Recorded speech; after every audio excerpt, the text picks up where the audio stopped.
Hey everybody, Scoutcrafter here again, TGIF. It's Friday. Boy, this is a great Friday for most of us, huh? I mean, I'm sure you've been all stressed out. If you or somebody in your family's been watching the news, forget it. I hope you're stocked up on toilet paper. You know there are alternatives, right? I know these people, especially the city folk where I live, they just don't get it. That's the beauty of being a former Boy Scout or anybody that's grew up in poverty times, and you do realize that there are other alternatives to toilet paper. When people are fighting in the aisles for the toilet paper, it makes you wonder if there was a real emergency, like water shortage or something. Can you imagine the maniacs what they'd be going at? That's why I'm a firm believer in the Second Amendment, because I'm telling you, if things get out of control, you're going to have to protect yourself, and because they'll come into your house and rob you of your toilet paper. And, you'll have to follow a trail of it. Years ago, people would throw it on trees as a joke, but now it's precious material. Anyway, so today, I just felt like doing that woodworking show. It got me all inspired. I want to do something with wood on the lathe, and I haven't turned. I did that chisel handle a while ago, but I want to do something on the lathe today. So, what do you say we make a little something on the lathe, and I'll give you a little demo. I love that's next to there's the dake and there's the metal lathe behind, but the woodworking lathe, that's the most fun tool down here. So let's get to it. Before we start turning, I guess because I'm on a dust collection kick, I got this unit running. You could hear it running because I just took this apart that I haven't had apart in a couple of years. This is my dust collection system that I have here. And as you know, I said this before, I have some ductwork running in the boards above and run down to my lathe area, which you'll see in a minute. But this is the Jet. Nice little unit. It's a dust collection. It has a bottom bag and a top bag. I just took this outside, shook it out and everything. The top bag filtrates the air, the bottom bag collects it. I was about up to the window here with sawdust, and it filled up a kitchen garbage bag. So it sits in that corner there, and there's that little unit right there on the wall. That's the remote control unit, and you plug it in there, and then I just have the remote control over the lathe. So let me show you when we get over to the lathe. Now the beauty of this little unit being in that corner over there and having that Long Ranger remote control is when I'm by my lathe station, I want to start the dust system, I just hit this button here, and you can see it starts up the dust collection, and when I'm finished I just hit off and it shuts down. So it's really a nice system, well worth it. These things are about 50 bucks, but I'll tell you something, it saves having to come over here and turn it on, turn it off. It's really a good system. Okay, so what do you say we make a little, like a kind of a candy dish or a bowl or something? Now, my buddy Bruce gave me this beautiful piece of walnut, and I've been dying to make something out of this, but you know what? It's been a while since I turned, and turning, like any other skill that you have in the shop, if you don't keep up with it, you kind of, you might lose a little bit of skill. So it's better off being that it's been a while since I've done. I'll start off with a piece of, this is regular 2x8 construction lumber, Douglas fir. I love Douglas fir. Look at that nice grain. But so I'll make it out of this, and and then we can always go to the walnut later on once I get my practice up.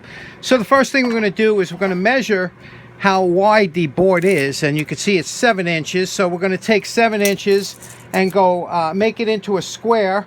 And then we'll draw 2 lines, get the center on both sides, and I'll show you what we do from there. Now here's another great reason for having your extra vices mounted on the board. If you have to cut something, you just mount it between 2 vices, and you won't get any splintering or any torquing of the wood. It's really a good tip. Okay, next step, we want to make this into a rough circle. You could do it on the lathe, but it's a lot of wear and tear. It's much easier to do it this way. Take a nice compass, and all you have to do is just draw a rough circle, and you can see here, nice rough circle here. Then we'll take it to the bandsaw, and on the bandsaw we'll rough this out, and then we'll take it to the lathe. But just a rough circle around to see where we're going to cut. Now, next up, we need a way to mount it into the lathe. So this is a 2.5-inch Forstner bit, and what we're going to do now, you see, there's a little bit of a bow in this wood, you know, a little bit of warp because it's construction lumber. So what we're going to do is we're holding it with a nice big clamp here, and what we're going to do is we're going to just drill a small hole somewhere near the center, and then we'll mount it into the lathe. So let's check that out.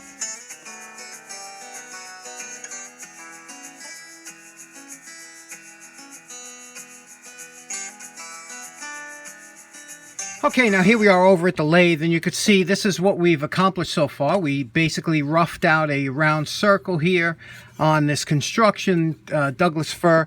We put a little bit of about 5/16 of a deep cut in here with that Forstner bit. Now, the reason we did this is because you need something to hold it on the lathe, and one of the ways to hold is with the chuck, okay? And since we're making a candy dish or some kind of dish, you'll understand why in a minute. But these chucks are a little bit different than a metalworking chuck. A metalworking chuck closes in a lot of times on the outside, and these woodworking chucks are made to open up. And you see that? Now, if you look to the side here, you could see on the profile of the jaws, you could see that they're a little bit tapered.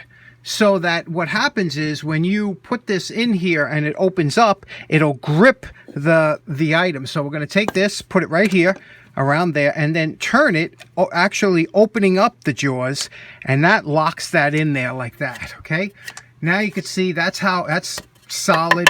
That's not going anywhere. So now we can begin. Now the first thing we're going to do is we're going to true out the outside here using this, and then we're going to make a little indent just like we did on the other side, because this is going to be the bottom of the dish. So when we finish curving this, we want to be able to flip it, and then we'll work on the other side. That'll be the inside of the dish. So let's get working on that.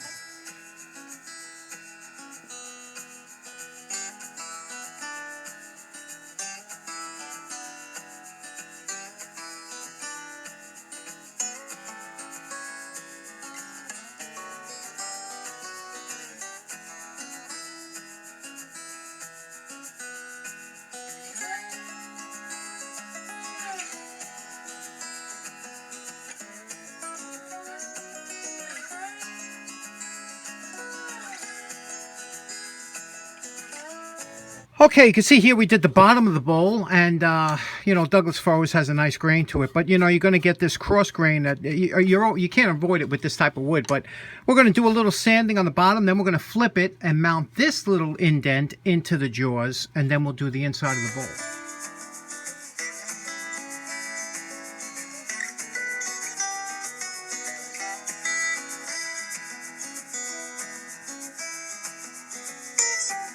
Okay, now that we sanded and gave a quick polish to the bottom of the bowl, now we'll turn it around and mount it upside and do the inside.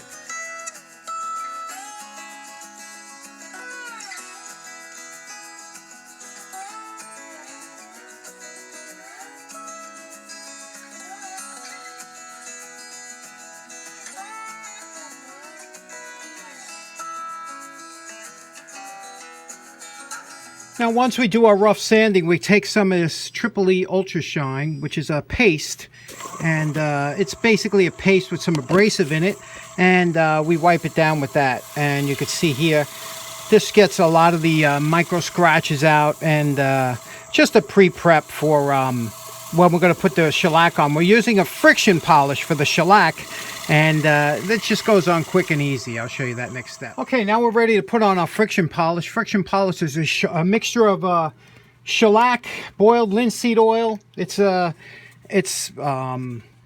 goes on the heat is actually what cures it. So we'll put a little bit on here, you could see, and watch how quickly we get a shine out of here. Just a little bit it takes. Watch how quickly we get a shine out of here. Mirror, a really nice polish. And what you do is you put it on and you'll smell the alcohol burning off from the shellac as it's getting hot. And as it's getting hot, it's curing the shellac, and it's a nice finish to put on. Again, it's a quick and easy finish. Now you can see what a nice grain that Douglas fir has, and also you can see what a nice little job that shellac and easy. Now again, it hasn't been off the lathe yet, so We're just about finished, unless you want to do something ornate. Just a side note, you know, I've been down here for a couple hours and I've had this air purifier run. I have to tell you something. I've never smelt the air so fresh and clean in the shop since I can't remember when, you know. So if you're on the fence about getting one of these, I'll tell you, or any filtration system, I would do it. Now you can see the beauty of a system like this, because here we have, this was made out of just a small piece of pine, but this was stained later on. I did this years ago. But anytime you wanted to, if you want to do work on it again and decorate it or something, you could put it on here and you could lock it up just like this, put it back on here, and it'll run true just like it did when you made it. And if you wanted to decorate it or add some color to it, you could take a magic marker, or you could take wire and burn some lines into it by just touching on one side or another. You can make a series of lines going in, and it's a lot of fun. Here's another bowl that was made a few years ago, and you could see here, same kind of system on the bottom. This was made from 3 different pieces of pine built up, so you can see you can make it as big or as high as you want. You can also mount blanks or any other pieces of wood to a small little faceplate like this that'll screw right on like this, and you could screw it onto there like that, and you can see here, and that's, we made these lines using making a little indent with a chisel and then filling it in with some color, and that's just a faceplate. You know, my favorite part, remember what this project looked like before we started? Well, there we go. It's a little candy dish that we made down here. Had some fun just working on the lathe, and you know, you can see here the nice little grain that the Douglas fir has. But again, it's just a construction piece, and what makes this a candy dish is, bam! That's what I'm talking about. If you'll make it, it will come. All right, let's have one of these. So in closing, I hope you enjoyed today's little project, and it was a lot of fun, and there's nothing like a lathe for fun. You know, I'm not a wood turner really, but you know, it doesn't mean you can't have fun on a certain tool. So anyway, thanks very much for tuning in. Hope you have a great weekend. Take care now. Bye-bye.